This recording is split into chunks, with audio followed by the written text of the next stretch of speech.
Food. Everyone wants it, everyone needs it. All 7.7 billion of us. Better make the 9.7 billion by 2050. How will we ever feed that many hungry people? Good question. But there's an even tougher one.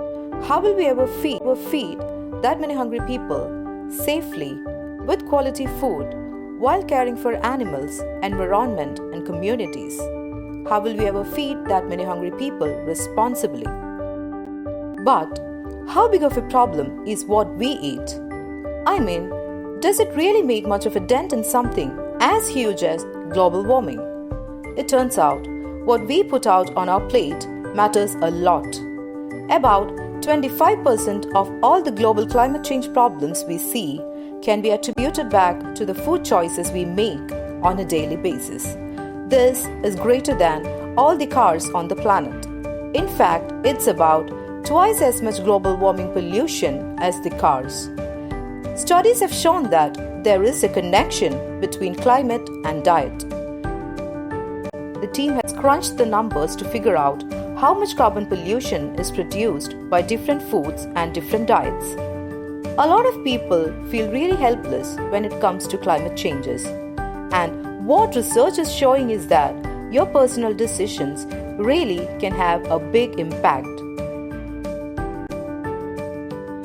If you really look at everything that went down into making a single serving of steak, you end up emitting around 320 grams of carbon. That's like driving a car 3 miles. Now, if you choose to have chicken instead, there is more than a 5-fold drop in emissions. Switch to fish and you see the number go down even more. Now look at veggies. If you swap steak out entirely for lentils and broccoli, well, we are down to practically nothing. Livestock accounts for a little over 14% of global greenhouse gas emissions. If that sort of seems low to you, consider it's about equal to transportation. We are talking about all the cars, trucks, planes, trains and ships on the planet combined. This is partly because ruminant animals like cows and sheep produce gases. And the methane they produce is at least 25 times more potent than carbon dioxide. Plus, it takes a lot of land, fertilizer, and about 1 billion tons of grain to feed all that livestock. So what about eating no meat at all? Vegan is a way to go for the least impact on the planet, but it's not that much different in terms of emissions than, say, a vegetarian diet. So we can eat fish and poultry few times a week, beef maybe over a month, and plenty of plant-based foods. Eliminating like 90% of your meat intake is more important than eliminating all of your meat. We don't all have to be vegan. We don't all even have to be vegetarian.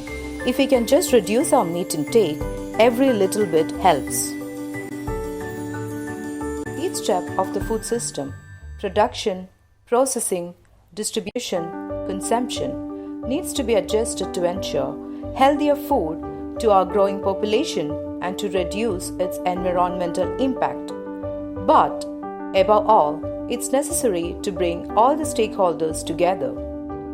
Government and health authorities, producers, consumers, business people to break down the silos thinking, examine all points of view and work together to define the actions necessary to produce and to eat food differently. Genuine concern for the billions of us who share the planet and the billions more who will in the future. Cause, doesn't everyone deserve responsible and sustainable food?